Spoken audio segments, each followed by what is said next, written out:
Hello, and welcome to Ipsa Dixit, a podcast on legal scholarship. I'm your host, Brian L. Fry, Spears Gilbert Associate Professor of Law at the University of Kentucky College of Law. My guest is Amy Werbel, Associate Professor of Art History at the Fashion Institute of Technology. We will discuss her recent book, Lust on Trial, Censorship and the Rise of American Obscenity in the Age of Anthony Comstock, which is published by Columbia University Press. So welcome to the podcast, Amy. Thank you so much for having me, Brian. It's a great honor. Okay, well, the honor's all mine because I was so excited when I sort of tangentially learned about your book when some friends of mine were talking about you presenting it at a conference, and I'm so glad I was able to get you on the podcast to talk about it because I think it's a really fascinating story about a period in American history that I think has not received as much attention as it's due. So in starting, I was wondering if you could talk a little bit about who Anthony Comstock was, because I think Comstock is a familiar name, but maybe not necessarily a familiar person to all listeners. So who was Anthony Comstock, and why was he important to the development of American obscenity law? Well, Comstock is a great place to start. My book basically tracks his life. He was born in 1844 in New Canaan, Connecticut, into a very Orthodox, evangelical, Congregationalist family. And these were the descendants of the original Puritans. And actually, his ancestors had left Massachusetts when they felt that it was becoming too worldly and had moved to New Canaan to live an even more pure, morally upright life. And so Comstock brings that perspective into American law at the federal level, really for the first time. And that's why he's so important to the history, not only of obscenity law, but American governmental censorship efforts in general. He began his career really as a vigilante. Even in his teen years, he was confiscating liquor from saloons and reporting on neighbors who were behaving badly. And he's not really getting anywhere in terms of the law because these matters in early American history mostly were handled in-house. That is to say, parents disciplining children, family members disciplining other family members, and congregations, especially the Congregationalist church, disciplining their own parishioners. So Comstock serves in the Civil War, and then after that time, in about 1867, 1868, he moves to New York City. And now he has a really fertile field in which to try and, weed out Satan's acolytes, because New York City at that time is filled with all forms of vice that you could possibly imagine. And he begins with a very particular focus on obscenity that is advertised in the newspapers, and is just appalled that the police can't shut this down. And also the things that are being ordered through the mail are not just what we would think of as pornography, sexually explicit photographs, sex toys, that sort of thing, but also birth control and abortifacients. And he links all these things together because he believes that men are able to sin because they don't have to pay the price of their sinful actions. So to his mind, if condoms are preventing men from getting syphilis when they are having sex in brothels, then that's a bad thing because they should be suffering. And then, everyone would learn a lesson and stop these immoral behaviors. Again, he's not getting any loving from the police until he hooks up with the very wealthy board members of the Young Men's Christian Association in New York. And they're the ones who send him to Washington, D.C. in the winter of 1873. And with the help of Supreme Court Justice William Strong, they together craft the language of the first federal anti-obscenity law that has a mechanism for enforcement. So this is why the Comstock laws are really important. because there had been some sporadic state level obscenity laws. There had been a really toothless federal law. But this is the first time that the federal government is going to begin a really pretty widespread censorship campaign against sexually explicit, sexually themed materials. And that includes even sexual health manuals, any discussion that has specific language. So penis, vagina, condom, anything like that is going to be declared obscene and illegal. And the reign of Anthony Comstock is roughly from that moment in 1873 when the Comstock Law is passed until his death is in 1915. The language of the federal statute, which is really broad, is copied by a lot of state statutes. That's another reason why Comstock is really important, because he's traveling around the country getting state legislatures to pass similar language so that the terrain in which these materials can be seized and destroyed is really widespread by the turn of the 20th century. He has, just to round out the big picture here, his own personal power comes from being secretary of the New York Society for the Suppression of Vice, which is a private, nonprofit vice fighting organization, which is set up by these wealthy YMCA leaders. And Comstock is the secretary of that for his entire career. And also, he is an inspector for the Postal Service, specifically charged with enforcing the postal laws regarding obscenity. So with those two hats, he manages to seize and destroy literally millions of photographs, pictures, birth control items, abortifacients, shuts down newspapers that are advertising these kinds of objects, and sends a lot of people to jail, often for a long time. So that's kind of the big picture overview of Comstock.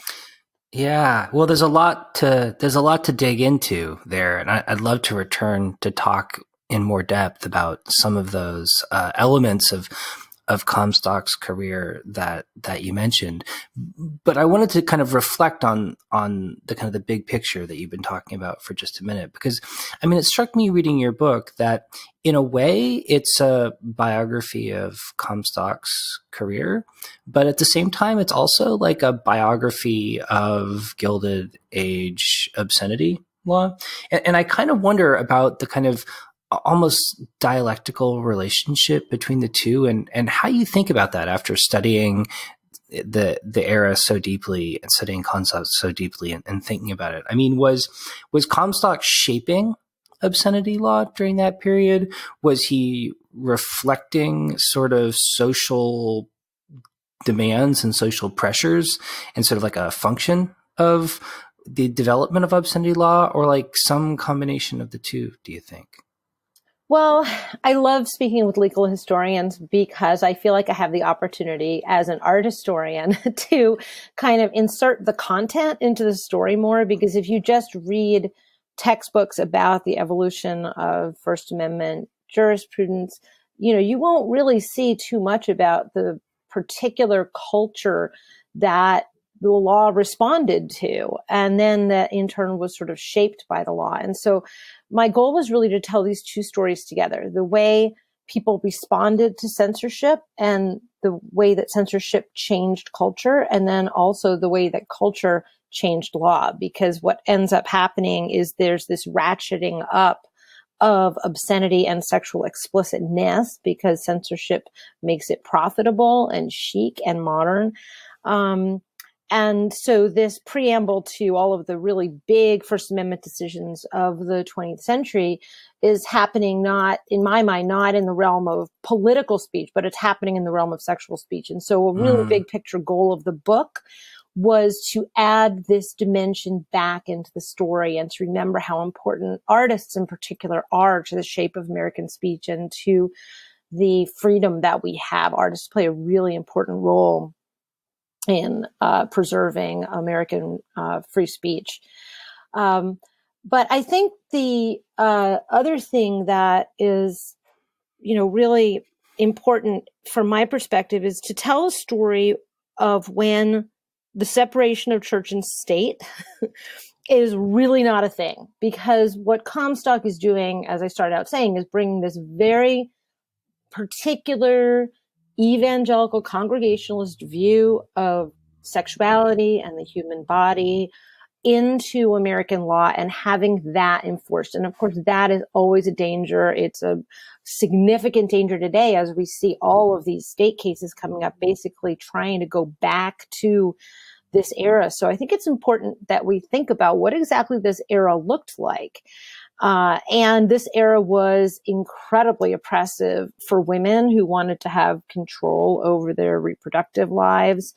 The censorship that happened really exacerbated the power imbalances that existed. So when you look at the arrest blotters, they're going after Jews, they're going after Catholics, increasingly immigrants. They're railing against, these, immigrants who may be bringing in other religious traditions and other sort of attitudes towards sexuality. And so this moment, I think it is important for all of those dimensions that are so resonant with, what's going on right now. Mm-hmm. Mm-hmm. Well, in the early in the book, you compared two literary works that I thought, at least for me, provided a really interesting kind of framing for thinking about sort of opposing ways of thinking about like desire, lust, and sexuality. Mm-hmm. And those were Fanny Hill and Pilgrims Progress. Yes. and for me, that was just such a kind of just provocative way of thinking about the sort of opposing forces in that period, and sort of actually, again, like reflecting on an earlier period of literary history and the way it kind of informed the way people like Comstock and people in his era thought about art and literature and desire and shame and so on. I think you'd say a little something about those two books and why you thought that they were a helpful way of framing Anthony Comstock and his world. Oh, I love that you picked that out, because that was one of my favorite kind of little epiphanies that I had when I realized that the structure of those two books is exactly the same, which is Fanny Hill was the most popular, widely reproduced pornographic novel of the 19th century. And it's an English book that basically follows this young woman, Fanny Hill, who unfortunately, she has all these terrible things that happen, and she ends up being inducted into this kind of sisterhood within a brothel. And it's kind of tells, each episode is where she experiences some new sexual flavor with a client. And so there's, bondage and spanking and lesbian sexual activity and group sex and that sort of thing. But each episode is its own little chapter. And then at the end of the book, she's kind of redeemed and gets married. And so it is literally pornography, because the word pornography means stories about prostitution. So this was illegal, everywhere. It was illegal in England. It was illegal in the United States, but it was also incredibly widespread. And we see a lot of visual culture, a lot of illustrations that are, pornographic, that are based on the stories in Fanny Hill, many of which I illustrate, or some of which I illustrate in the book, that were found in evidence in trials.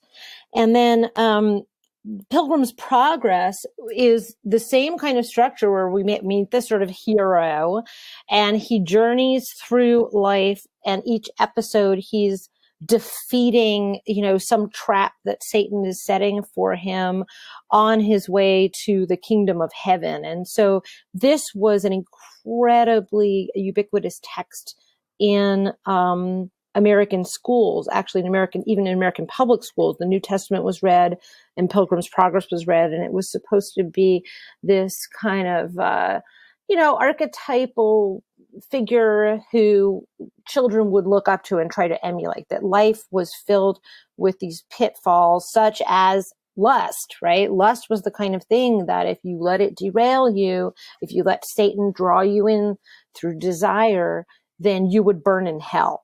And I illustrate a lot of that kind of Christian evangelical visual culture that also showed Satan being the source of lust and the desire of the body being a trap set for people. And so these two texts, even though, as you note, they are both incredibly,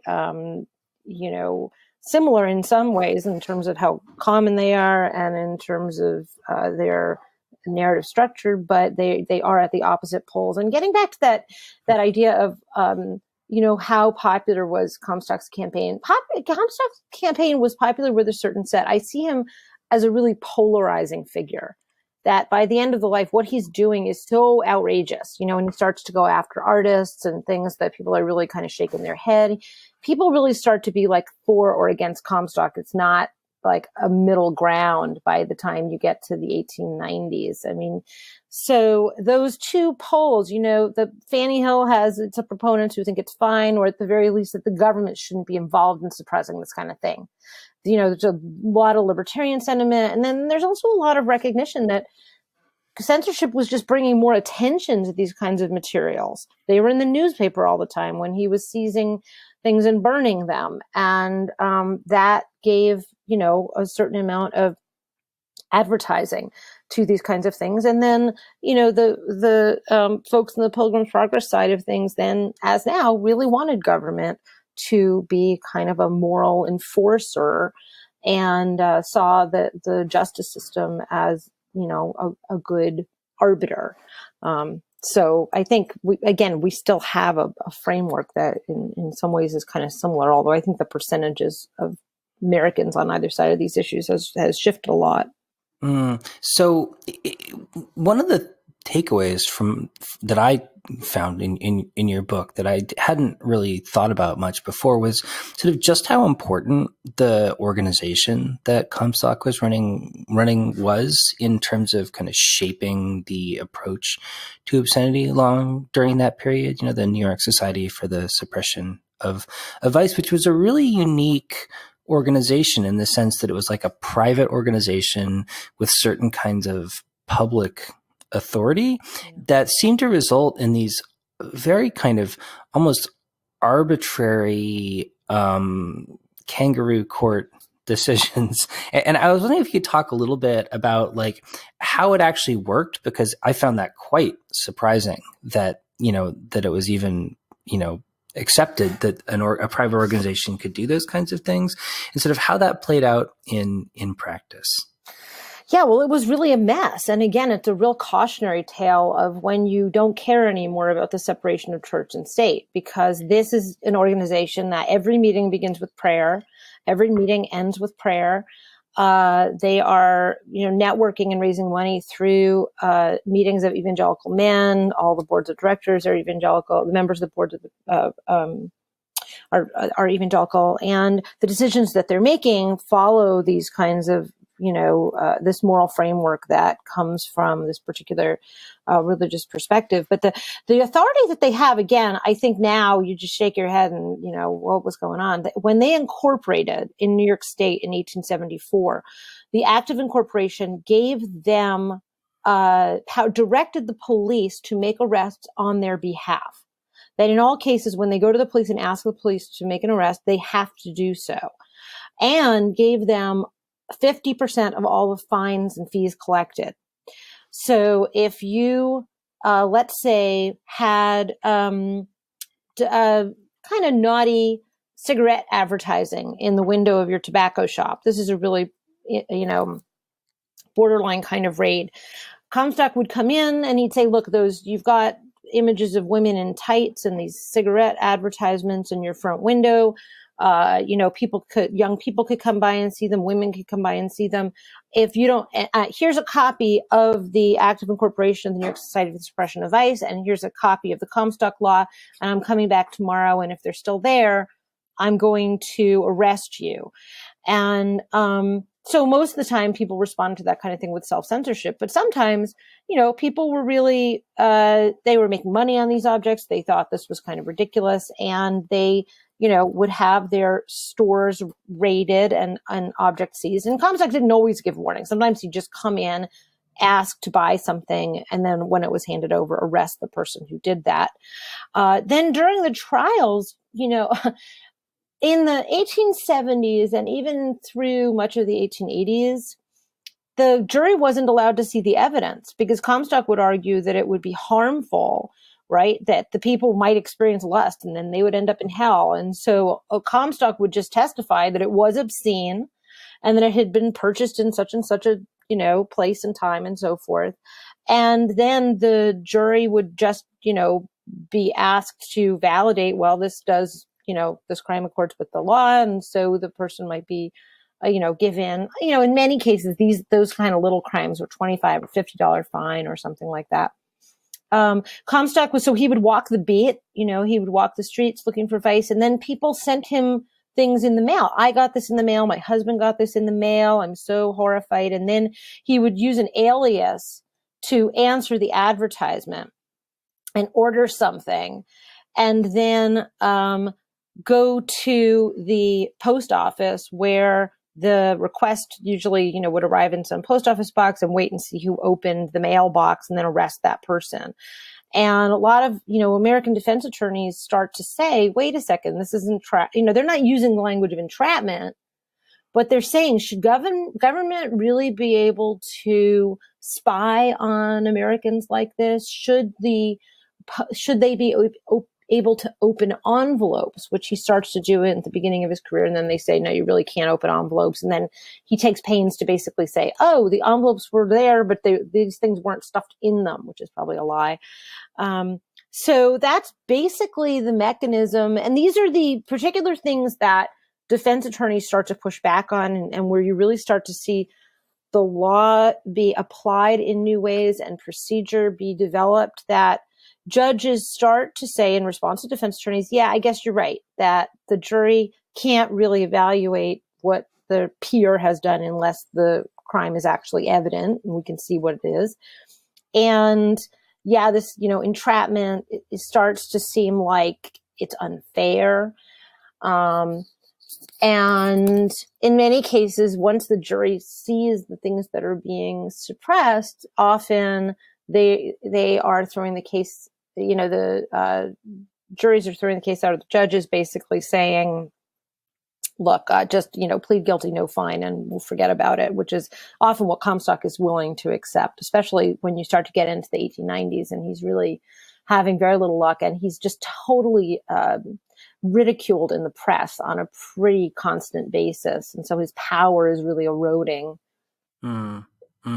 Yeah. I mean, and that's one of the things that really struck me as someone who's looked at this material primarily through the lens of legal history in the past is the way in which, and I think you're right in what you said earlier, that as legal historians, there's a tendency to sort of look through the lens of the court because, that's the tool we have. And you really illustrate the extent to which during at least a significant period of time, the definition of obscenity wasn't really given by the courts. It was given by Comstock. And it seems almost as if it was like, if Anthony Comstock thought it was sexy, then it was obscene.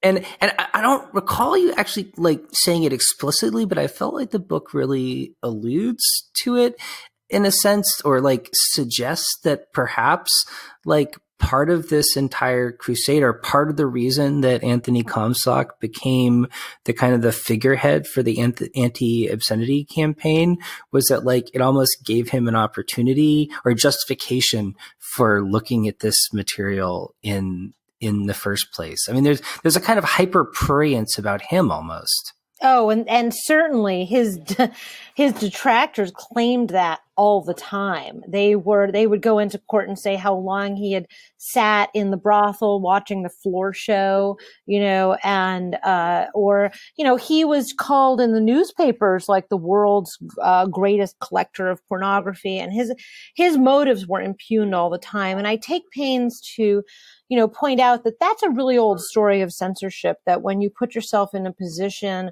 of being the moral authority, people will start basically claiming, well, who made you judge and jury on what's moral and immoral?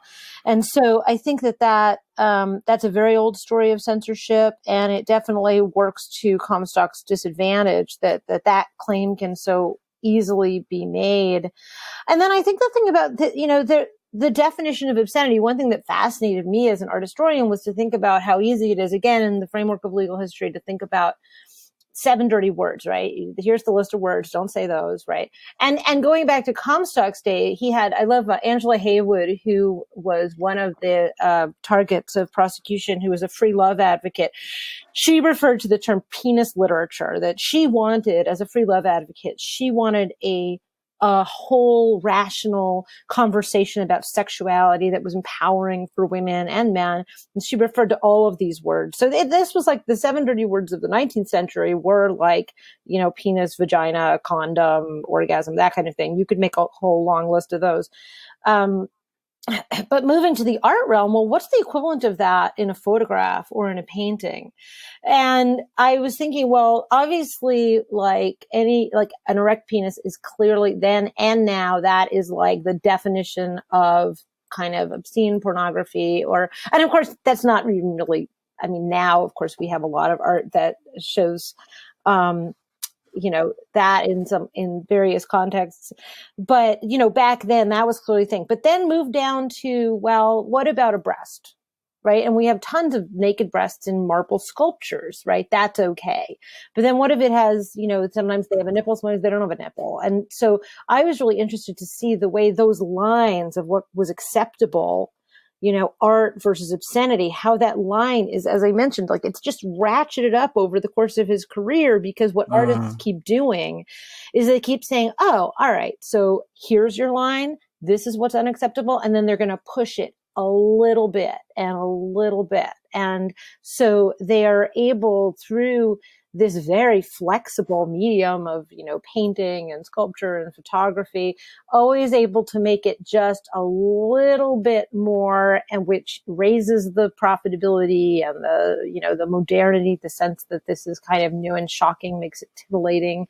And so the effect of Comstock calling out, no, this thing is wrong and this thing is wrong. I refer to this as kind of whack-a-mole censorship, which I think is often what ends up happening. It's like you strike it down there, and then people find a way to kind of either move into a new medium or move into a new distribution mechanism, maybe relocate to a place that isn't so heavily policed, which happens, that there's more production out in the West. And then again, to just keep appealing to audiences with, Comstock wouldn't like this. That was actually something that was used in advertisements all the time. This would make Comstock blush, or, heaven forbid Comstock see this latest thing, this latest performance or outfit or something like that. So these are all the ways that I think culture is so important to understanding changes in the law. Well, and you talk about the role of shame in the kind of social enforcement that was kind of the backdrop for all of these legal regimes. And it seemed to me that the story you were telling was almost one in which you had this kind of hyper literal person who was so deeply ashamed of like his own desires, right. in some sense. And he just took his job so literally, right? And at first, a certain subset of society was okay with what he was doing because he was going after the undesirables and punishing people and activities that they didn't think were kind of socially appropriate. And then it almost seems like his downfall was that he didn't know when to stop.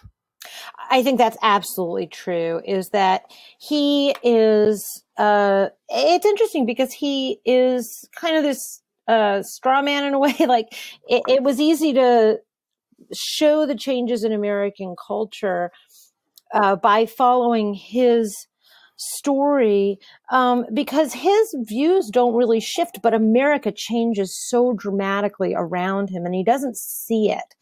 And I think that makes him, in a sense, a kind of a tragic figure.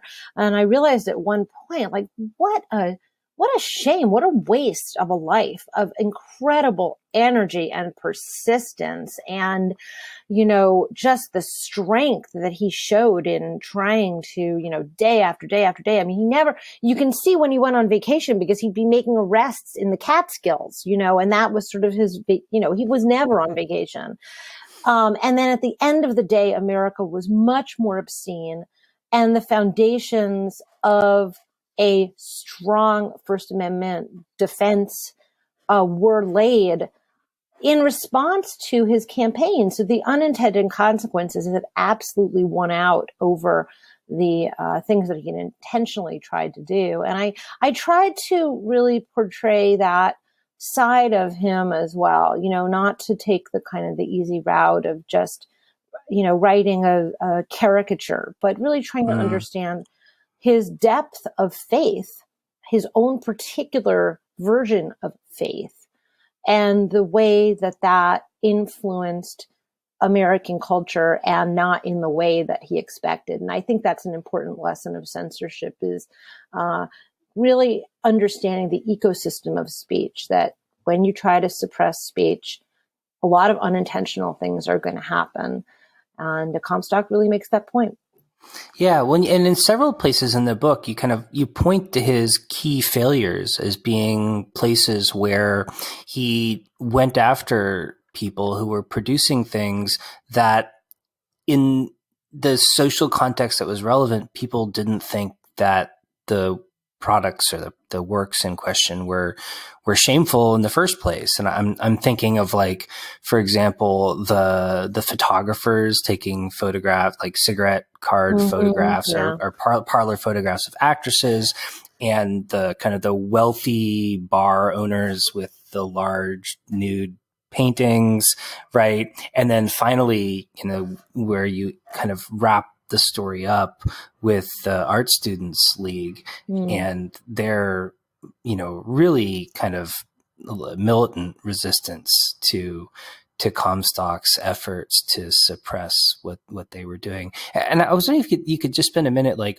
talking about those events, or whichever ones you think would be most illuminating, and sort of why socially you think those were places where he couldn't see that it wasn't going to work, and the people he was pursuing just didn't seem afraid of him. Well, he's not getting many. He's not getting many convictions by the time you get into the early 20th century. There are now defense attorneys who, many of whom will soon form the American Civil Liberties Union, who are, progressive activists are raising money to pay lawyers to defend the targets of Comstock's raids. And those include some really famous people like Emma Goldman and Margaret Sanger.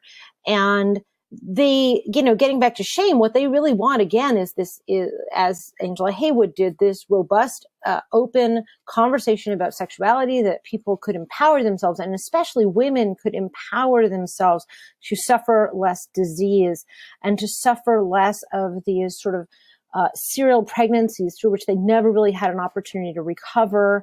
Often people were malnourished, children were malnourished. And so there are real things at stake, moving beyond just, the dirty pictures and that sort of thing. And the idea that, any woman who experienced sexual desire should feel shame, and, might be open to being a prostitute. That's basically was, the message at the time. I think that women, and especially now we're moving into the suffragette movement, is really gathering steam and becoming much more powerful. I think women in particular, who had really been, continued to be the main supporters of Comstock's, raids and so forth, that they start to see that there's a lot at stake, for women in these prosecutions and in the ideals of sort of pure womanhood that Comstock is constantly going on about. And more women are working. A lot of this relates to demographic change. You have a lot more women coming into work environments, having money to spend, just basically gaining power. And Comstock's very kind of, I would say, militant, patriarchal view of American society seems so outdated. He becomes a walking anachronism, and that really reduces his power culturally and in the courts, which those things always go hand in hand. Well, Amy, in closing, I wonder if you could reflect on kind of Comstock's legacy a little bit, because of course, as you point out in the book, his own kind of personal crusade sort of came to a more or less ignominious end. But efforts to suppress obscenity or sexual speech certainly didn't end with Anthony Comstock. So, to what extent do you think that the kinds of social issues that were reflected in his crusade were also reflected in later efforts and maybe are even still with us today? Yeah, well, the language of the Comstock Law, filters down into new versions of Comstock Law that are aimed at technologies like the Communications Decency Act, the Child Online Protection Act. I mean, these kinds of very slippery lines that are trying to distinguish between legal and illegal speech derive in many ways directly from the Comstock laws. And of course, we have in this new wave of, efforts to defund Planned Parenthood. I mean, that goes right back to Comstock's prosecutions of Margaret Sanger and other birth control activists. And the kind of the Christian framework for thinking about when does life begin and all that sort of thing. All of these are echoes of Comstock's campaigns. And I think at their core, we can, again, they raise the issues again of whether we can really live up to the ideals that are built into the Constitution of being a secular, pluralistic nation. There's very clearly no mention of Jesus in the United States Constitution. And actually, Comstock was involved with efforts to change that, to add Jesus to the preamble. And so, the events of the, late 19th and early 20th century may seem very distant now, but they're really not. And they're still kind of the framework that we can see in a lot of contemporary legal battles. Great. Well, Amy, thanks so much for coming on the show, and congratulations on this excellent book. Thank you so much, Brian. It's been a delight to speak with you.